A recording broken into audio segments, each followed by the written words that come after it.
This episode is brought to you by Hostfully.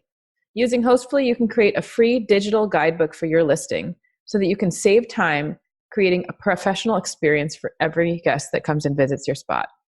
Learn more at hostfully.com. Welcome to Get Paid for Your Pad, the definitive show on Airbnb hosting, featuring the best advice on how to maximize profits from your Airbnb listing, as well as real-life experiences from Airbnb hosts all over the world. Welcome. Get paid for your pad. Get paid for your pad. Get paid for your pad.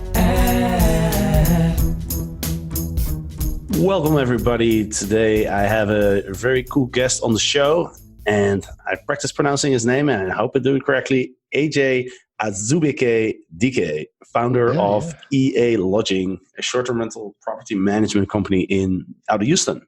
AJ, welcome to the show. Did I pronounce it correctly? You did. Thank you for having me on the show. I really, like I was saying, I listen to the show a lot, so it's just so cool to actually be on the show and start to get my advice and my story out. So appreciate you for having me. Yeah, I appreciate it for you for coming on, man. I really like your story. I think it's very inspirational. I think a lot of people will love your story. So I'm really excited to get into it. And so why don't we start at the very start? That makes sense, starting at the start. How did you get into Airbnb? Okay, well, down here in Houston, the Super Bowl was in 2017. So just with that, that's going to be my origin story of sorts. My girlfriend was going to a school nearby, and she had an apartment. And the Super Bowl's coming up. It was around January, February, and the Super Bowl's in March. Well, Super Bowl's in February, excuse me. So we're like, man, maybe we should put it on Airbnb. We're going back and forth, and she was more hesitant to me. The apartment was probably 10 minutes from NRG, and she was like, oh, it may be too far, And I'm like, people are coming to Houston for the Super Bowl specifically. 10 minutes is a cakewalk, So I was just trying to let her know, and she was like, okay, that's fine. So we posted it for the Super Bowl, and immediately we saw it get booked. The weekend of the Super Bowl, of course, it got booked. But we saw every weekend it got booked. And she was going to school during the week, of course. So during the week, she'll be living there. But every weekend, she'll just go home because she's from Houston, and we'll see it get booked. So that short time, the lease was up in May, so we didn't have much time to do that. But that short time, we just saw like, okay, well, specifically me, I saw, yes, this is a time that we could take advantage of Airbnb. We didn't know much. We're so wet behind the ears. We're extremely naive in so many aspects, but just the idea of putting your apartment on Airbnb is what intrigued us so much. So that's pretty much what got us started to this day. That's awesome. And then how did you go from renting out just that one apartment to actually starting your own property management company?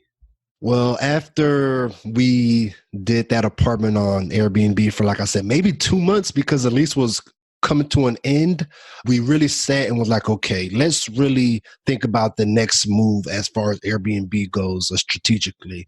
So we did more research. We knew that NRG was a big attraction for people coming to Houston specifically, whether it be for conventions, whether it be for events or sports events, So we knew that was a big attraction. So we did research, and we got another apartment nearby that was much more successful and got much more bookings than our other one. So once we saw that one do well, that really solidified ourselves and like, okay, let's really go full force. Because when we did it, the one near NRG for the Super Bowl, it didn't go too well because we were new. We were just trying things. We didn't have cleaners. We were doing everything on our own, So it could only really be so good. But once we got our next apartment that we dedicated solely for Airbnb, we saw how actually profitable it could be. So that was really our impetus of like, okay, let's grow this. So it's funny how we actually started the STR property management company is because we got kicked out of one of our apartments for doing Airbnb. So it taught us like, okay, we have this knowledge. Let us use this knowledge for good per se. Let's use this knowledge. Let's just not let this knowledge go to waste. So that's pretty much how we converted to being co-host. Interesting. And that second apartment that you Correct. got, that you were doing on Airbnb, is that an apartment that you already rented before, or did you specifically rent it for Airbnb? I specifically rented it for Airbnb. Like I said, I'm from Houston, so of course it may be a spot that I go to lay my hat at times. If I'm just around a city, but it was a apartment that we used specifically for Airbnb. Yes. Awesome. And so at the time you still had a job, right? Correct. Yes, I did. Can you talk a little bit about the transition from a 9-to-5 job to being an entrepreneur with Airbnb? Definitely.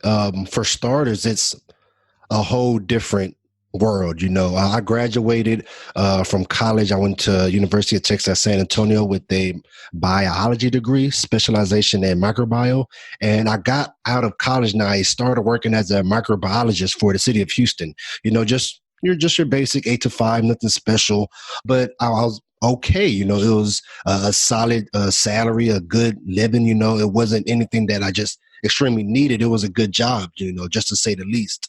But at that time, when I was working for the city, is when I got my apartment for the Airbnb. So it kind of happened side by side. I was still working, but that's when I was like, okay, after the Super Bowl debacle per se, I was like, okay, I really want to go full force. So we got to the apartment and it was going well up until I couldn't do it anymore because they caught us and were making everybody, pretty much stop the Airbnb.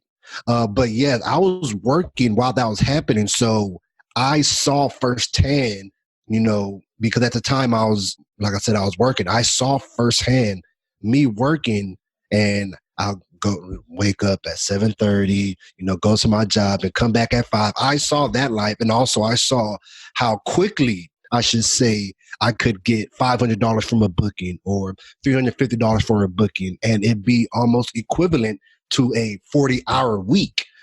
So I saw that hand in hand because, like I said, I was working a 40-hour week as well as doing Airbnb. So I saw that, so I got those small reminiscences like, man, if I could really do this full time, I was still working, but I had those quote unquote dreams like, man, if I can do this full time, And again, I was still kind of new. I started doing research, but I was still kind of new. So I was just like, man, it seemed like a dream, If I would have listened to your podcast back then, I probably knew it was more of an actual thing it can happen, but it seemed like a dream, So once I kind of separated from my job, myself and my girlfriend pretty much did it close to around the same time, and she became a full-time interior designer and event design, and I pretty much did full-time of Airbnb. But once I left, I kind of saw in the sense that, okay, nobody is giving me a check at the end of the week for the work I did. I may work 80 hours a week for Airbnb and nobody's saying, okay, here's 80 hours times 15 here. Nobody's doing that. So it was a mind frame I really had to change because since nobody was telling me, I had to do it on my own. So it was a lot different, but I think I enjoy it better because at the end of the day, you have your own time, So now that I'm doing this full time, I know on Friday at 3 p.m., I can schedule this, or on Tuesday at 3 p.m., I can schedule this with them. So I see the difference so much when I was working a 9-to-5, 40-hour week, as opposed to now when I run my short-term rental management company. And when you made that transition, the moment that you quit your job, how many units did you have at that point? Did you already have a pretty good, were you already making a pretty good income that you could use to support yourself? Or did you kind of take a bit of a gamble where you were just expecting to grow? Yeah, honestly, I took a bit of a gamble. Like I said, I did a lot of grassroots research. I did a lot of, Facebook groups, a lot of YouTube videos, podcasts, things like I did a lot of that. But honestly, it was a gamble at that point, because I was definitely making more at my job than I was bringing in at Airbnb at the time, no doubt. But I knew if I put in the same amount of time that I did at my job, I knew I could make that much or even more through Airbnb because I saw how much it could actually grow. And I knew just numbers wise how expeditiously how it can actually grow so fast, you know. So did you have any concerns, any fears when you made that jump? A lot of fears. I was really scared, honestly. You know, there's days I was like, you know, I tried to save up as much as I could, of course, but there's days I was like, man, I don't know if Airbnb is really going to sustain myself. It's something that I definitely want to do. It's definitely something that I want it to sustain myself. But yeah, I definitely had fears. There's days that I didn't think it could happen, but again, that's where being an entrepreneur and being a self-worker kind of comes into play because again, you don't have a boss or somebody or manager telling you you have to do this, you have to do that. So those days where you feel down, you have to motivate yourself knowing that, okay, what you're doing is not going to be successful tomorrow. It's going to be steps. You know, one day you may climb 2 steps. The next day you might climb 1 step. The next day you might climb 4 steps. Just understand that every day you have to be moving forward. So that kind of calmed me down in the sense that, okay, I know this time last month I was around this many bookings. This month is doubled. So I'm like, okay, at least that's growth, you know? So that's kind of where I had to start putting my mindset. And how did you find your first property to manage? Okay, how much time do you have? This is a long, funny story, but I'll try to keep it as short as possible. My very first one that I found to manage was off of Craigslist. And I'm not too sure if everybody knows what Craigslist is. It's pretty much a free software to list pretty much anything from services, furniture, housing, pretty much anything. It's a listing platform pretty much. So he was trying to sell 2 of his condos that he actually has running on Airbnb currently at the time, I should say. He was trying to sell the condos. And of course, at the time, I had knowledge of Airbnb because I did it for myself and as well in the Super Bowl time. So I had the knowledge, but of course, at the time, I was not thinking about purchasing Airbnb. That was not in my mind at all. So I messaged him and said, okay, I know you're trying to sell it and I know you already have it on Airbnb. What about if I come in and try to enhance it so you can continue to make money via Airbnb so you won't want to sell it? That was pretty much my entryway, you know, and we talked, we met up and we chatted and he was like, okay. And he also was like, okay, let's give it a shot. So that was literally my first instance of co-hosting for somebody. You know, he was trying to sell his property and I kind of convinced him to allow me to manage it for him. That was my actual first time co-hosting for somebody. That's great, man. Good for you, man. Like just taking action and just trying, right? Hustling, because that's. Yeah. I mean, you know, I've interviewed a lot of property managers, and that's usually how they get started. It's just, you know, reaching out to people, finding solutions for people that are trying to sell or people trying to rent out their spots. So that's great. How did you continue from there? From there, after that little, I probably managed his property for maybe a couple of months. It was a whole situation, but we tried to rectify it and try to fix it as much as we could because his property was just in bad shape. But we tried to fix as much as we could. So we're there for a couple of months. And then after that, I was like, okay, if I found his property on Craigslist, I'm sure I can find other properties and find other people who want to try to put their homes on Airbnb. I was kind of convinced in that way. Like, if I can find his on Craigslist, I know there's other people. That was kind of my mindset. So I was searching everywhere, Facebook groups, and I stumbled upon an Airbnb community. Again, I don't know if your podcast audience is familiar with that. It's pretty much just a community via Airbnb that people search out and kind of just put out there. I need a cleaning for this week, or moving out of the state. I need a co-host. I already started my Airbnb, or pretty much things like that, you know, and you can kind of narrow it down for your specific city. So I did that. I pretty much typed in Houston, Texas. This was after the Craigslist co-hosting and I didn't know where to go. So I just typed in Houston, Texas, co-hosted. That's pretty much what I did, on the Airbnb community. And I saw maybe 3 or 4 people talking about, oh, I need a co-host, or giving out their co-host services. So just right there, I was like, okay, this is another avenue, and this is another forum or place where people are actively talking about Airbnb and co-hosting. So I knew this was an area in which I could possibly get another property, and it was, but it happened almost 3 to 4 months after. That's just how, it works on those communities. People post it and they don't look back at it for maybe a month or so. But that is literally where I found my next property. It was on the Airbnb community forum. Awesome. And can you take us to your current situation? Like, how many units are you managing now?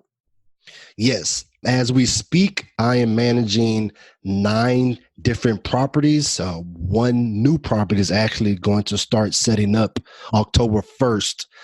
Their current lease, long-term lease, is over September 30th. So after October 1st, that'll be the 10th one that we'll be managing.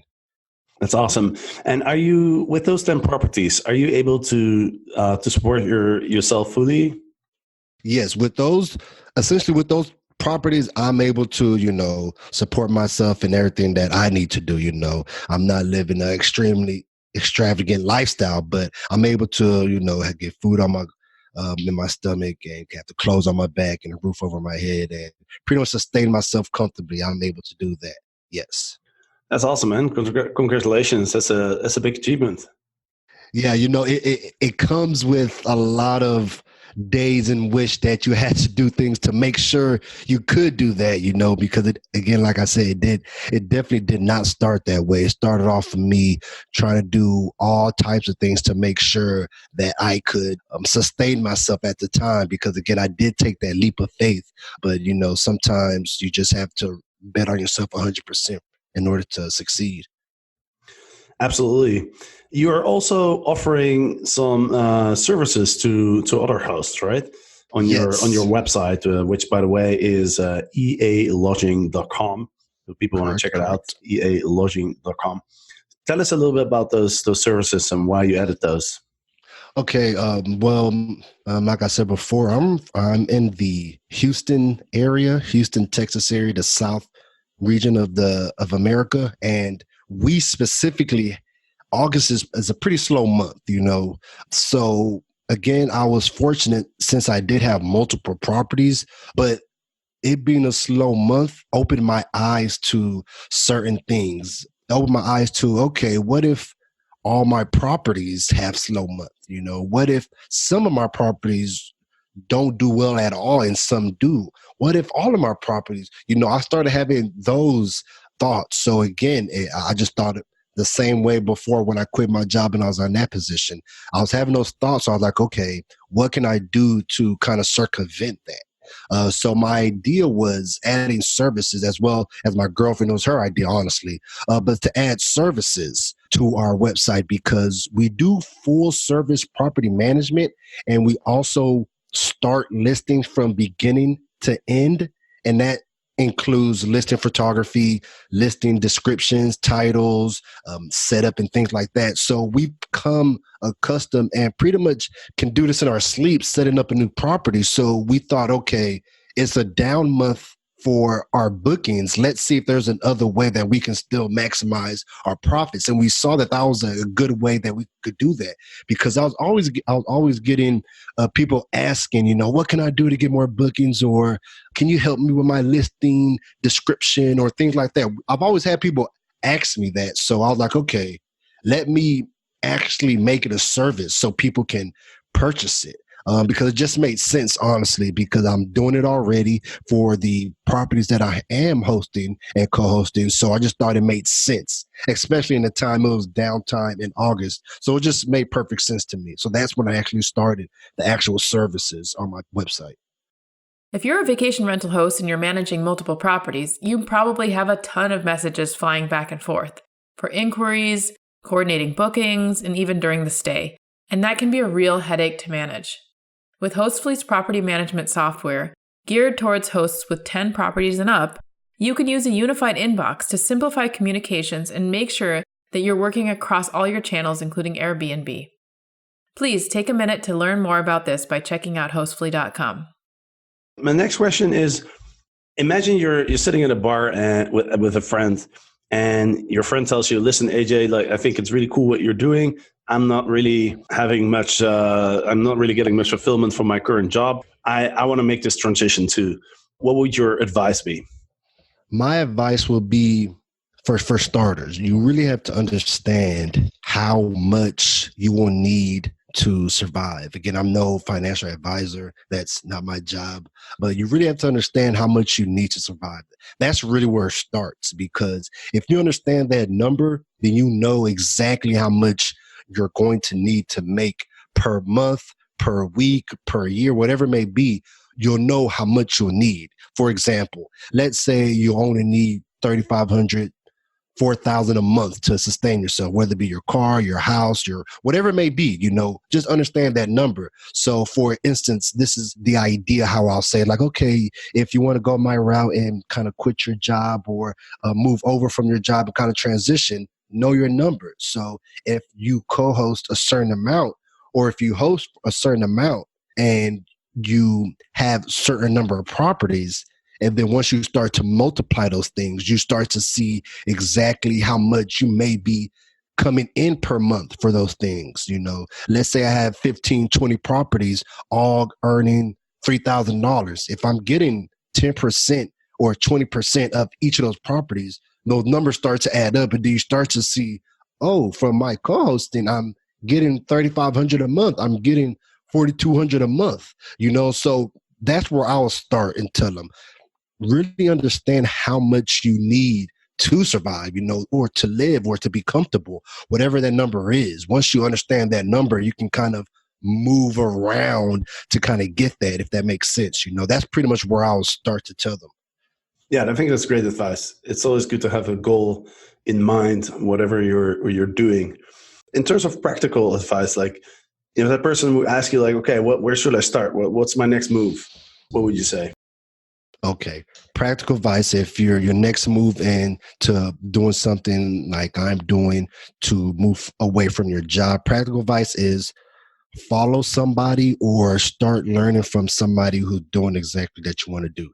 For example, like you, I will tell somebody, follow Jasper, follow him on Instagram, follow all of his pages, follow his art, just so you can really understand, because you may want something like that, or you may think you want something like that, but if you don't really see it happening, or if you don't really see it with your own eyes, you may not really understand it. So that's really the first practical thing that I'll say.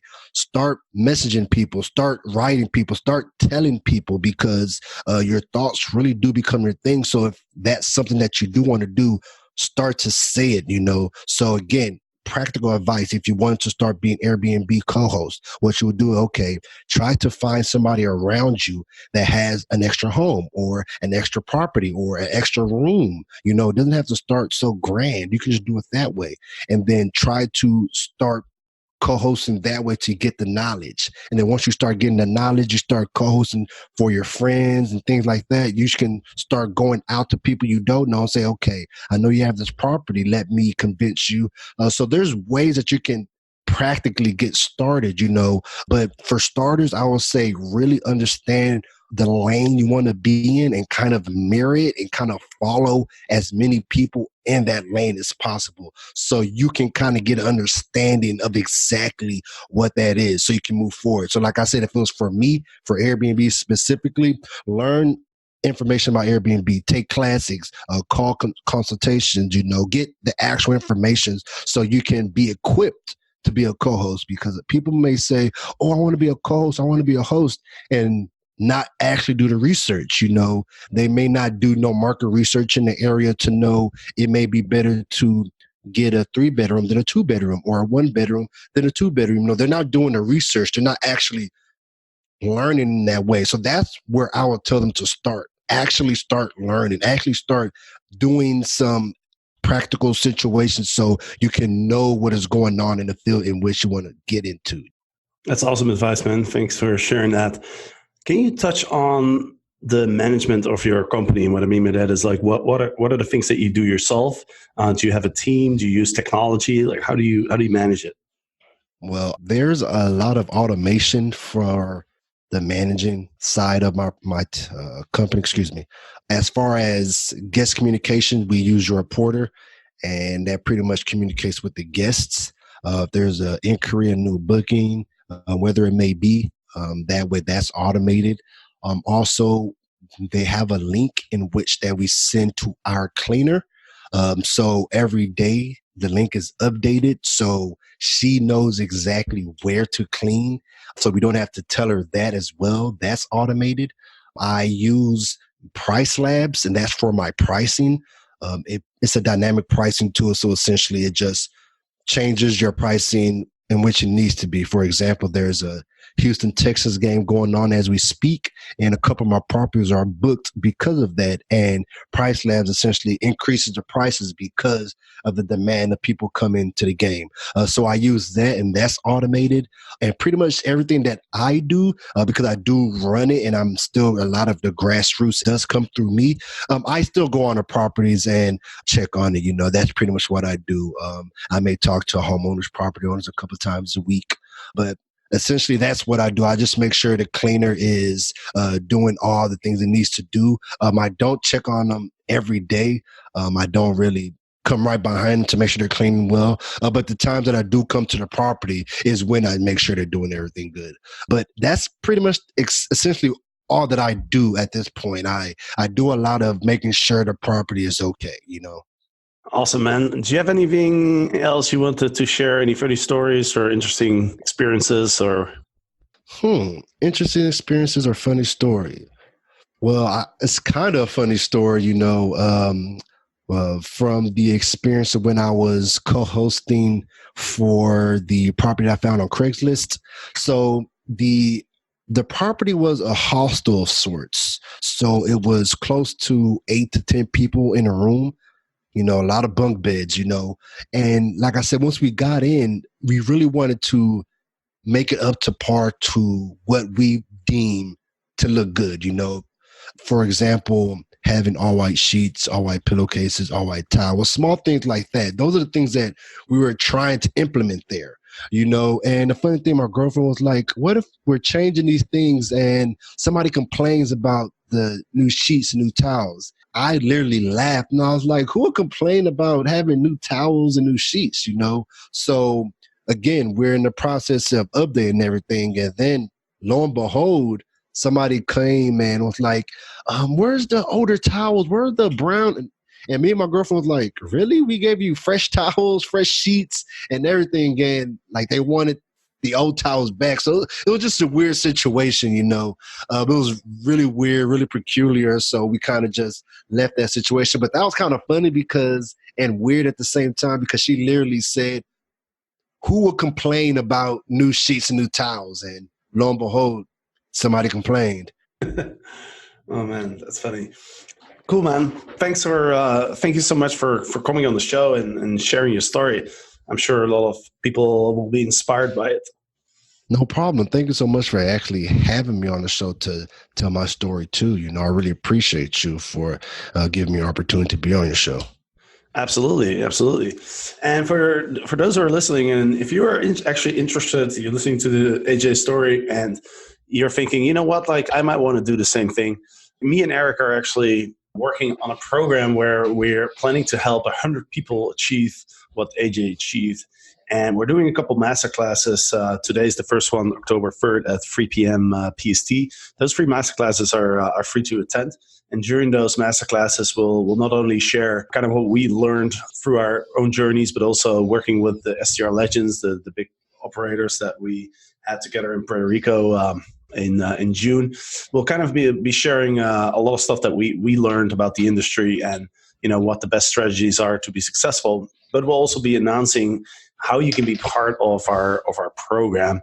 And so if this is something that interests you, go ahead and check it out at strprofitacademy.com. There you can sign up for the masterclasses, and then we'll talk to you in the masterclass.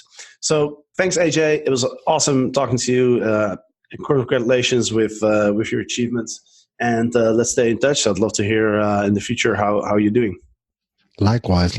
Again, thank you for letting me have on your show. And let's keep in touch. Absolutely. All right. Well, next week there will be another episode. Thank you for listening. And until then. Get paid for your pad. Get paid for your pad. Get paid for your pad. Get paid for your pad.